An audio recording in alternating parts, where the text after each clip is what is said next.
For our African pattern design project, we're going to end up with a pattern to create a border on the outside of our artwork, as well as creating an artwork for the center.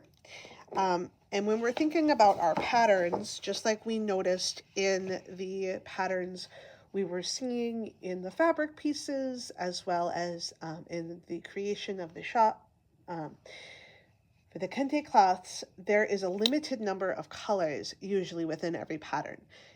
If there is white included, you get 3 colors. If there is not white included, you could have 4 colors, just to create kind of that interesting scope of what we're doing. To start my African pattern border, I will need my art paper, which is this big sheet of kind of slippery feeling paper, and then I will need to have a little project paper as well. The first step is to find the middle of the big project paper and to kind of set that, the smaller one, inside there, so it's about the same on the top, on the bottom, and on the sides. So it doesn't have to be exactly perfect, but find your best guess, hold it steady, and carefully with a pencil trace around the outside of that paper.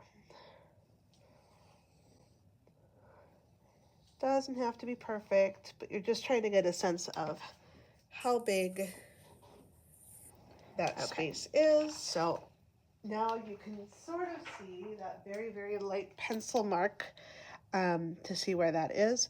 So you just want to make sure that all of your marker goes inside of that line by at least a little bit, so that when we glue your finished art on top of the border, it is fully finished and looks done. So you can either start with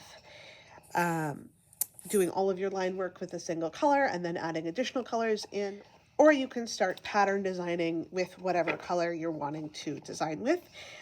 You're welcome to do just geometric or just organic, or a combination of geometric and organic patterns. But the main thing with this one is that we are going to be keeping it symmetrical, which means whatever you do on one side, you do the opposite to the other side. Whatever I do to the left, I'm going to keep it opposite to the right.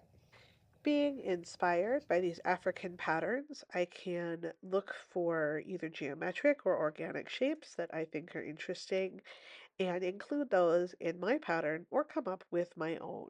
However I want to do this is perfectly fine. Um, and just working on coloring nicely without kind of color mixing too much with my markers is great. But whatever I'm doing, left on the right, left and right, and filling in all of the spaces.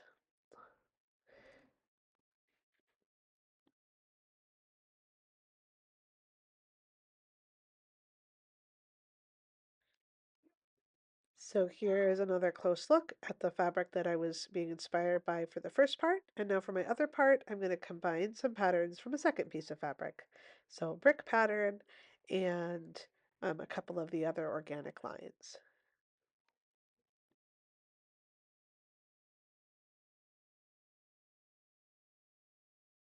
Again, I'm keeping it symmetrical by doing whatever I'm doing to the top to the bottom, and then also using a variety of texture marks, in this case some Bende dots, as well as some curving organic lines.